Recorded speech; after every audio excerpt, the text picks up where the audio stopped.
Good morning and welcome to the Peorian. I'm your host, Paul Gordon. We Peorians know we live in a unique city, a unique area. It is that uniqueness that binds many of us to the region and to each other. We also know Peoria enjoys a rich history, from its days as a French settlement in the 17th century to the fun and games of the wild early 20th century, an era filled with gangsters and liquor barons and vaudeville stars. Peoria has long been known as a happening place. Now, I'll admit that sounds a little flippant, but I mean no disrespect. Peoria's history made Peoria's present what it is, and most wouldn't want it any other way. The job of preserving that history and to educate our citizens about it is that of the Peoria Historical Society, an organization that has a rather simple mission statement: to preserve and celebrate Peoria's story. To do that, the Society frequently schedules events that serve the purpose of telling that story. One of those events is scheduled for November 12th, a vintage style show titled A Passion for the Arts. With us today to discuss this and other Historical Society events are past President Marilyn Leyland and Executive Director Walter Ruppman. We'll talk with them after these messages. Welcome back to the Peorian. Our topic today is Peoria history, and our guests are Marilyn Leyland and Walter Ruppman from the Peoria Historical Society. Thank you for joining us today.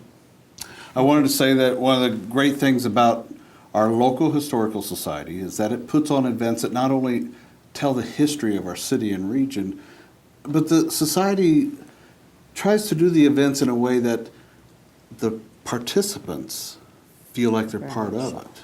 Isn't that right? Very much so. That's especially true in the upcoming style show that we're having. It's vintage fashion, it's historic Peoria women, but it's being performed and portrayed by people who are active as counterparts, successors today. So it's very much a feeling of today, and same with some of our recent activities and some of the future ones. So in the style show, women will be wearing vintage clothing. By vintage, you mean? By of their era. So if it was a lady very active in the teens, our costumer has been saying, well, that's the Titanic. They'll look like they've just gotten ready to go aboard. If they were from the 30s, they will have that look. If they were coming from the opera, they would be wearing an opera costume. An opera coat. That it's a passion for the arts. So it's women who were artists in their own right that we're portraying. And by art, we mean not just painters, sculptors, china painters, mural painters, singers, performers. We have Molly of Fibber McGee and Molly. She was a Peorian and on the air in the 40s and on television in the 60s. But this would be a 40s type of portrayal. We have the Symphony Guild members who are celebrating their 60th anniversary this year. And their fundraisers included balls. Their educational programs included puppet shows. And so there will be people portraying the early founders, depicting a woman in a 50s ball gown, and then the puppet show players from today. And they have a book coming out that Jerry Klein has written. He'll be there signing it. Oh, what's it called? It's 60 years of, I know it. Symphony Guild. Yes, it's the Peoria Symphony Guild. Okay. And 60 years of support. But Jerry, it's being introduced at one of their concerts, and this will be like the second time it's for sale. As I say, he'll be there signing it, and it's following the history of this significant women's organization. The show itself, you told me earlier, is biannual? Is that correct? Yes. This year it's November 12th, and it's at the Four Points by Sheraton downtown. It will open with a boutique, so people have plenty of gathering time starting at 10 o'clock. The luncheon is at 11:30, and then the show itself follows the luncheon.